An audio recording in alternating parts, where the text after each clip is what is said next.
Hello and welcome to the Event Plus activities of the Circular Economy Forum at Harvard. Over a series of video interviews, we are talking to the people who make the circular economy happen, rethinking how we design, make and reuse just about everything. My name is Johanna Schiele and I'm a public policy candidate at the Harvard Kennedy School. Previously, I worked for Aurora Energy Research in Berlin and for the DG Klima of the European Union in Brussels. Hello, my name is Sergio Cinto. I am a healthcare manager and I'm a candidate for the Sustainability Transition Management at BBS Bologna Business School, and I will be your co-host in this event with Ana Garcia and Johanna. Hi, It's our Anna. And it's our great pleasure to introduce our guest today. With us is Ana Garcia. She's the Global Head of Communications and Sustainability at the OLX Group. Ana studied communications in Sao Paulo and in Florida, and she holds an MBA from Chicago Booth and also previously worked for Philips and Walmart. At OLX, Ana is responsible for the group's global communication strategy and for designing the company's sustainability program. Some fun facts about her. Ana is Brazilian-Italian and has been living in the Netherlands for the past 8 years. And she's also about to have her first baby, a little girl. So congrats, Ana. Thank you. And Anna, thank you so much for coming on board. It was great to have you in the opening of the Circular Economy Symposium in the first event, and it's so good to be able to expand again with you here. So thank you for making time for us. Thank you. I'll just like to open it as an icebreaker, asking you a little bit about your past. You worked in communications for a long time. How did sustainability become your focus? Well, it actually was there from the beginning. So my first job at Walmart, when I was an intern, my very first project was to design the company CSR manual. So the corporate social responsibility manual, which was a guidance for all the stores in the country. I used to work for Walmart Brazil. So that was already my very first project. I was an intern working in communications and CSR. And there at Walmart, I stayed 6 years and I had the privilege to see the company transforming into a company that valued sustainability. In Brazil, we actually became the most sustainable company the year that I left for Philips. Wow. But it was great to witness from the com side, but to witness all those programs that they were designing. So they created the sustainability area from scratch, and that's what I'm doing at OLX Group now. So always very connected to sustainability. And well, in Philips, when I moved to Philips, they already have a very impressive program. I just partner up, but sustainability has always been part of my work, communicating it or even joining projects more, working more on them. And it has always been my passion. And now at OLX, I get to combine the two things that I really like, communications and sustainability. So I couldn't wish for a more perfect job. Yeah, that a lot of time go together, right? Communication and sustainability, right? It's one of the major important things. Yeah. Maybe for those of our viewers who don't know about OLX yet, could you describe what your company does in like 3 or 4 simple sentences? Yes, and that's a very important question, actually. Many of you might not have heard of OLX Group. So OLX Group is a network of marketplaces. There's so many local brands, but it's a classifieds company. So I have platforms to buy and sell things in many countries. We are present in more than 30 and with 20 different local brands, serving 300 million people every month and with almost 10,000 employees.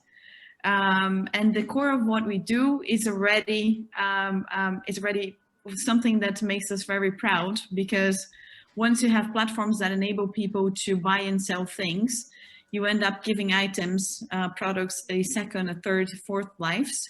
You also enable economic prosperity because people buy and sell locally, usually find someone close to you to buy and sell. So the money stays within the communities, improving communities.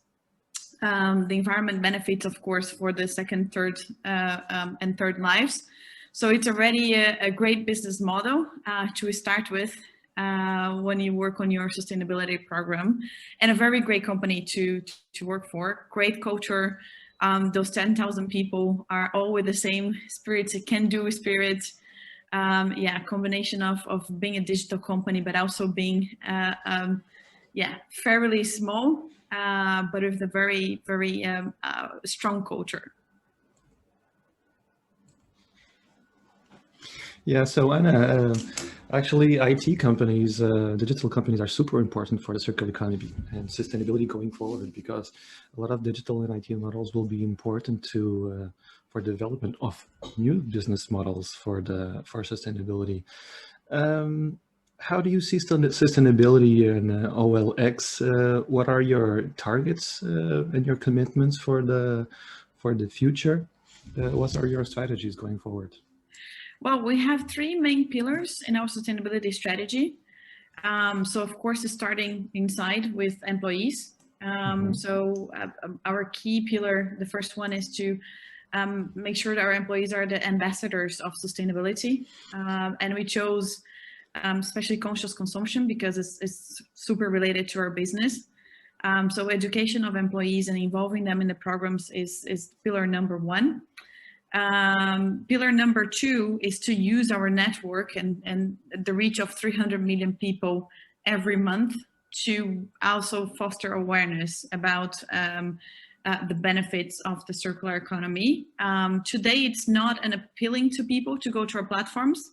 People go to a classifieds platform basically to, declutter, but also to make some extra money or to find some bargain. But except in a few countries in Europe where people are more ecologically educated, it's not an appeal to people, you know, this going there for circular economy. So this is one of the things that is one of our flags. We want to make it more appealing for people to use more the platforms and to, even if you don't use the platform, but to give products a second life, to foster this awareness in our consumers, and using our reach to do that, our platforms and our marketing. And of course,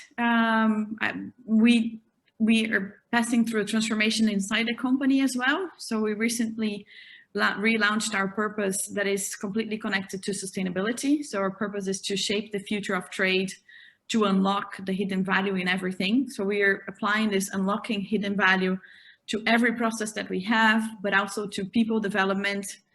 We want, you know, everybody to have many opportunities within the company.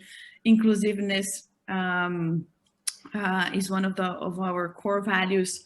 So really rethink the operations, that everything in the company is sustainable and is circular in some way. Yeah, I love that you said actually that keeping your employees aware of sustainability and circular economy, because it's super important, because system thinking is one of the cores of sustainability and circular economy. And a lot of times people think that this system thinking just pertains to the outside the company, but a lot of it is from what comes from within the company. So that's just so super. Yeah. Exactly. I would also like to follow up a bit on the awareness point. It sounded almost like you try to do some educational work with your customers. Can you go a bit into how you try to do this? Like, is it through advertisements on your page, or what strategies do you have? Well, actually, we were about to start on that part when Corona hit. So we didn't get to put in practice what we were planning, but we were planning to use the platforms, so highlight items that are more sustainable or greener in the platform somehow. So then people who are posting things that had this appealing, or even things that are they are fixed, so, you know, a refurbished table or something like that, giving those small shops that refurbish things more opportunities in our platform. So making this also something that people want to take a look. So using platforms was one thing that we were going to launch in a few countries. And the second thing was to using our marketing capacity to really start fostering awareness in people. And we ended up shifting this to helping communities with Corona. I can spend hours talking about how we did that. We practically transformed our platforms in information for people, connecting governments to people, and really offering everything that people needed. So we went full into Corona, and unfortunately that part of the circular economy got a little bit to this year. So I'll be happy to come back in 1 year and tell you about, how did it go.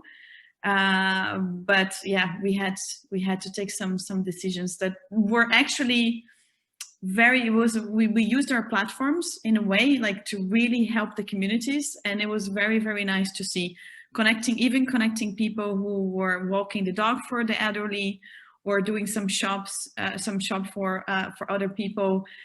We helped find accommodation for doctors. So we transformed our platforms, but not yet to the circular economy to come.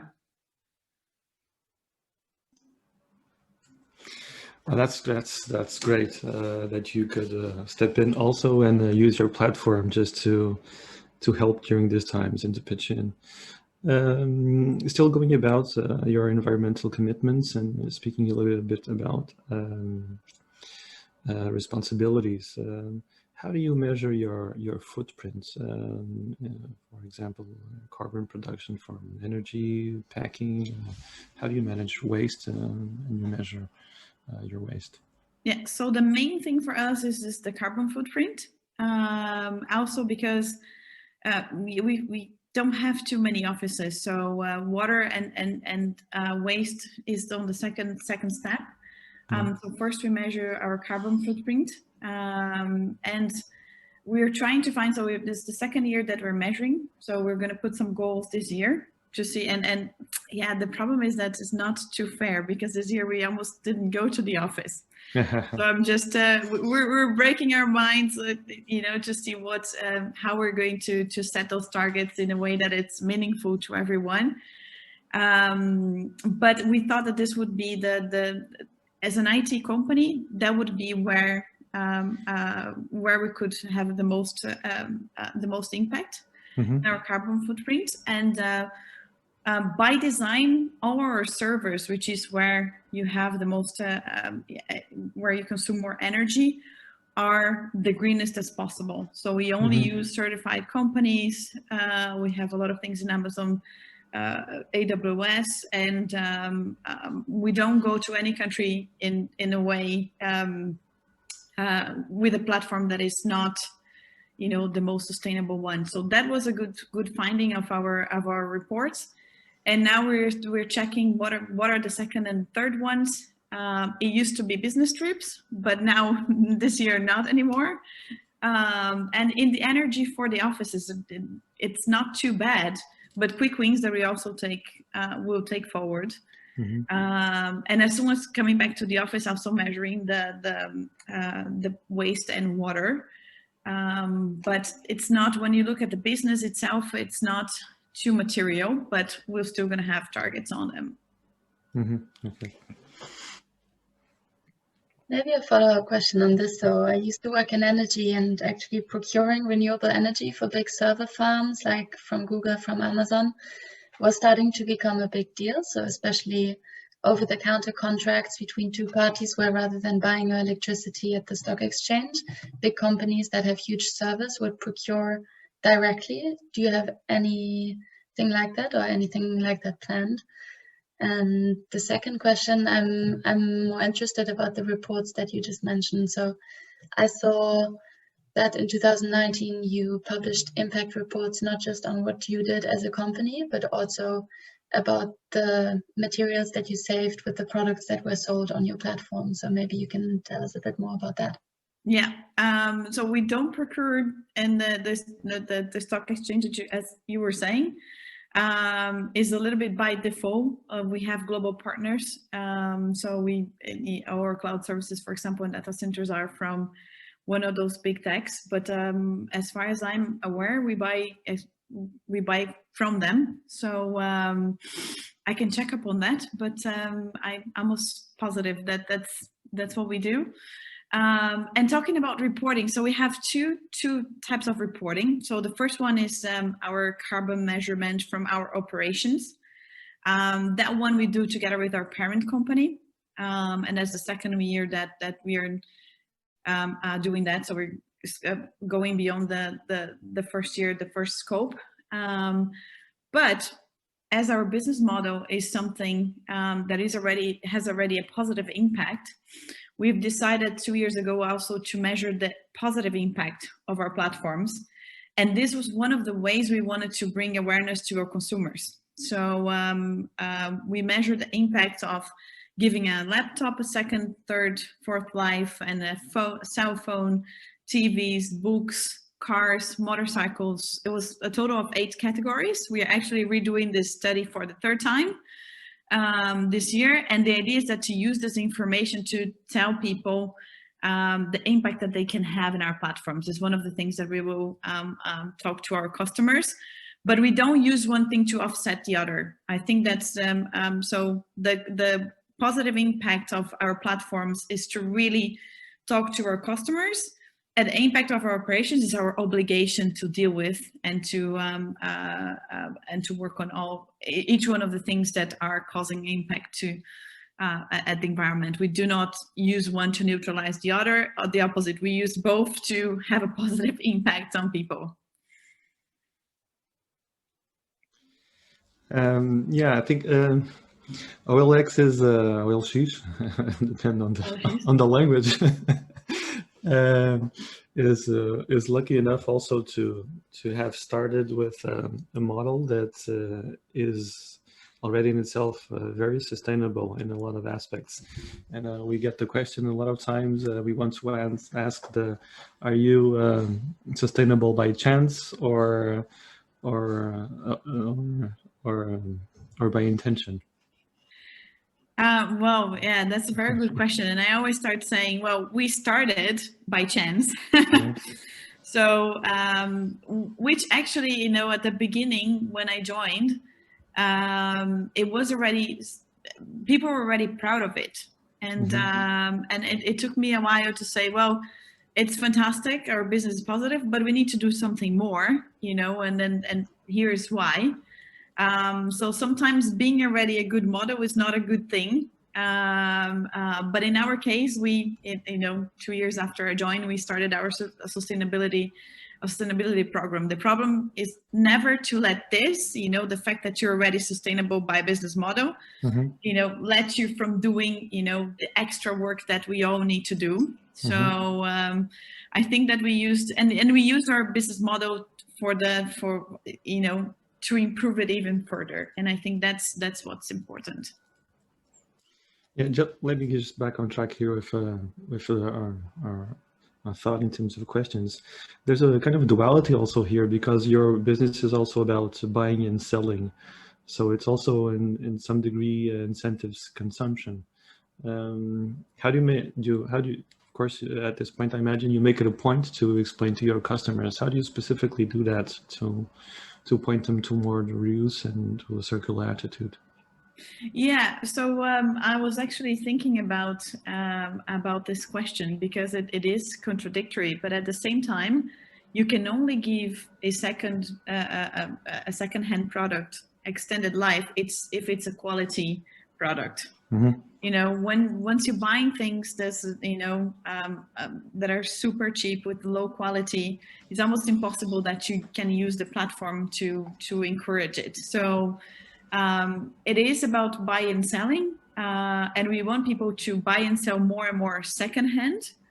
But at the same time, if you don't have quality things, or if it's not refurbished, it's not, you won't be able to sell it. And one of the plans that we have to use our platforms for is to really give access to people to small shops that can make their repairs and refurbish. I think that we can also add a lot of value for that part of the refurbishing of things, which is one of the things that I am personally very passionate about it, you know, like giving, transforming one thing into another, giving a second life, but a totally different one. Yeah.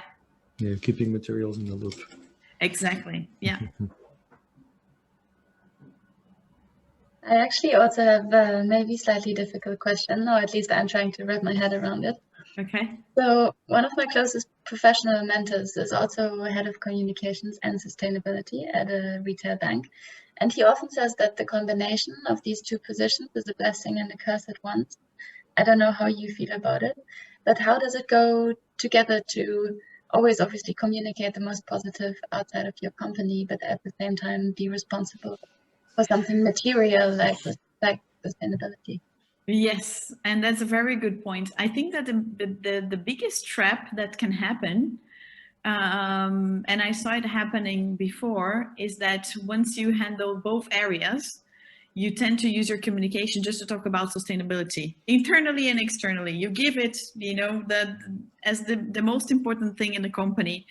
And you always need to balance, because you know there's the business impact, the strategy, you know, this business strategy, there's the people agenda, and there's sustainability agenda. And when you communicate internally, you have to balance it, and externally as well. And externally, I think it's a bit less difficult, because if you don't have numbers, if you don't have a clear strategy on sustainability, if you don't have a good story to say, you can't say.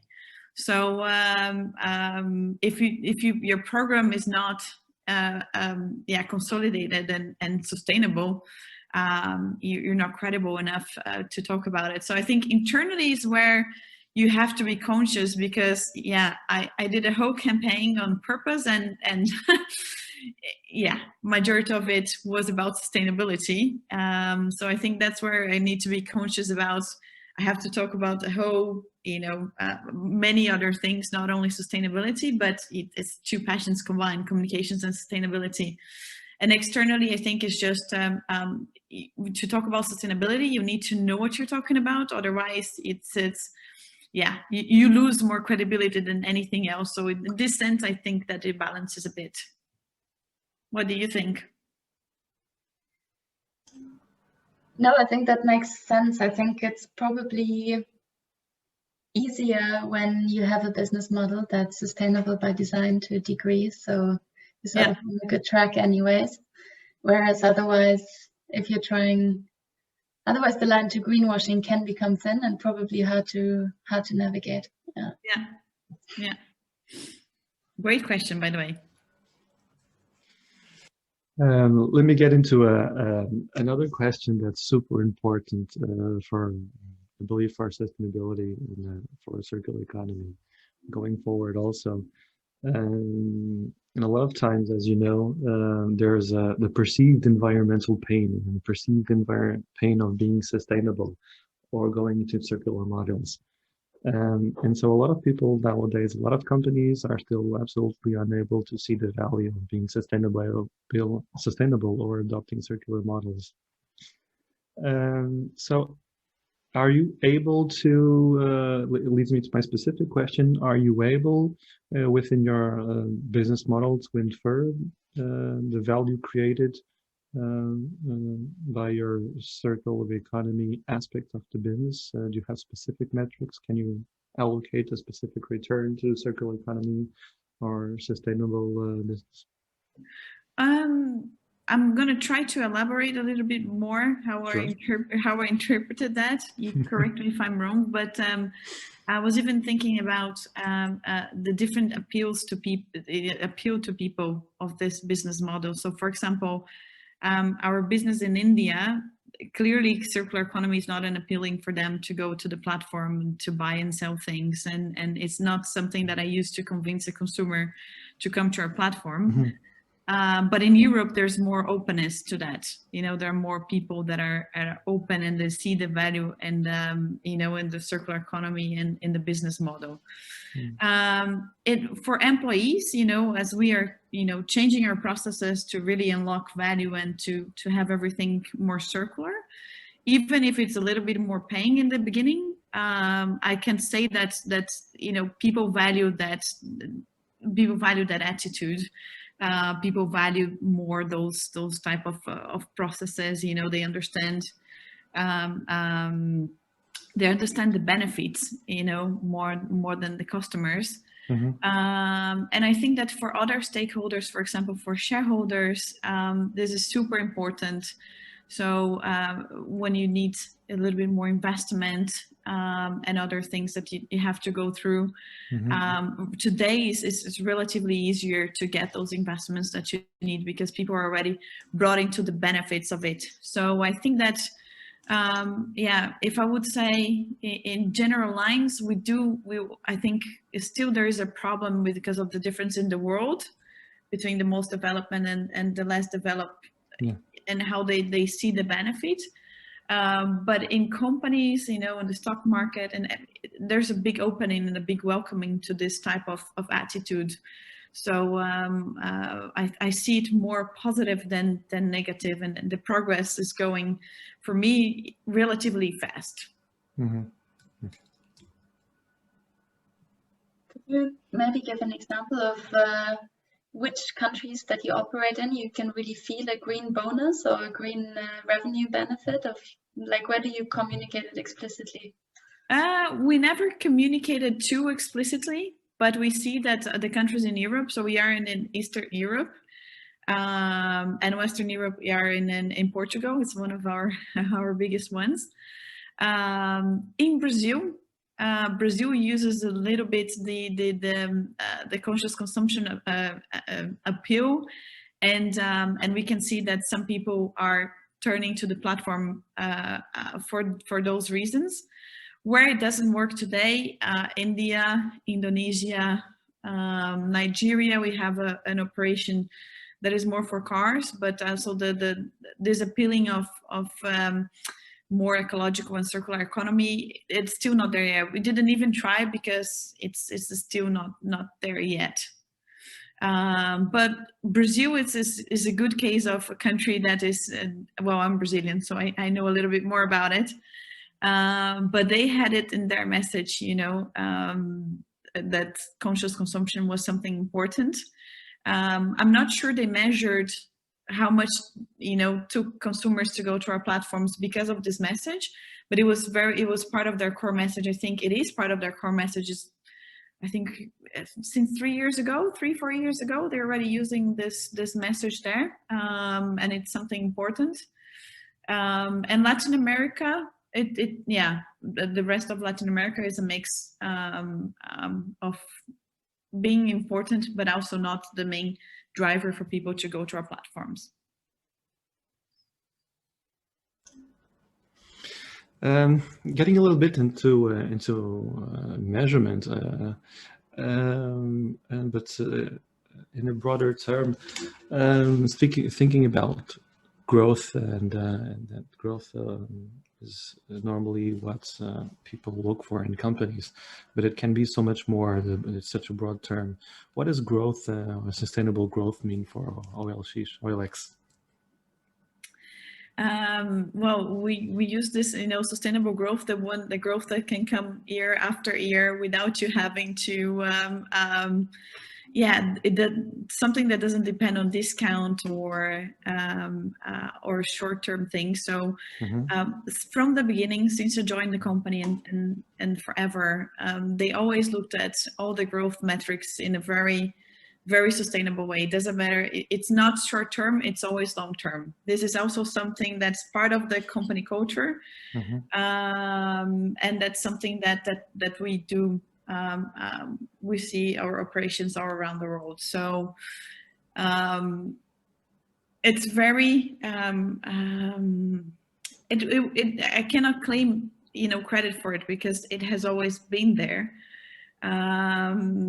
We do measure all financial growth, but we also measure the growth of consumers coming to our platform, but you know, will they return? So 2 years ago, we started with the metrics, you know, are the customers happy? Are they coming back? So it was always a cycle about making the customer happy and making the customer happy has nothing to do with discounts, promotion, etc. It has to do with, you know, giving them the best service, but also partner with them, which became very clear during the Corona pandemic, what we've done for our customers.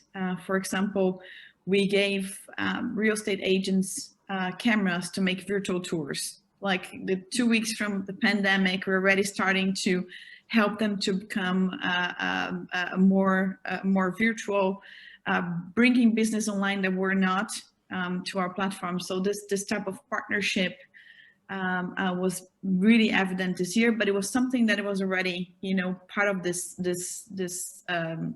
cycle. Yeah, since 3-4 years ago already. So I think that's what can make us, you know, grow sustainably in each and any country.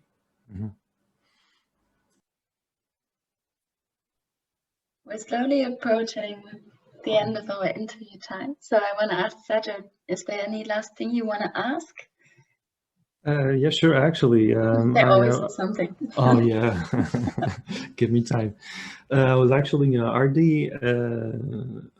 what are or have you adopted any sustainable development goals? There are 17 of them, of course, but are there any ones that are more strategic for you at OLX? So we committed to certain goals as a company. So not only OLX, but with our parent company, Prosus. We committed to a lot, so I'm gonna read it. So we committed to number 3, good health and well-being; 4, quality education; 5, gender equality; 8, decent work and economic growth; 9, industry innovation and infrastructure; 12, which is, for your question, the most important for us, which is responsible consumption and production, which is the most strategic for us; climate action, and then partnerships for the goals.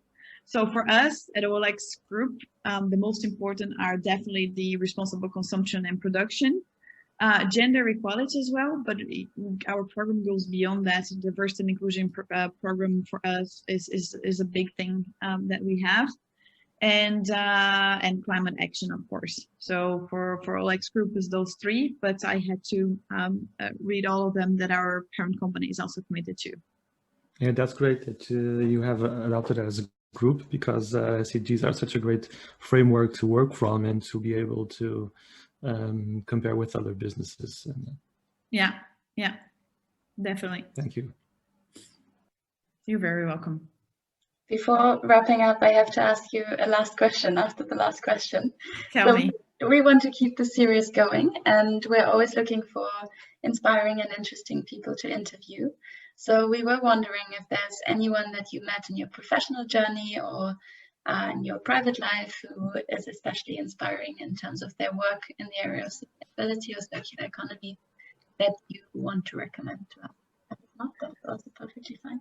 Well, actually, I have a person that I met through a network, and I found out that she works for a consultancy in sustainability here in the Netherlands, and she does many great things, and she has a lot of projects and a lot of cases to tell. Yeah, her name is Marjolein Campus, but I will send you her name. Yeah, I think she's a delightful person to talk to, and she'll probably have many cases from many companies to contribute to your dialogue.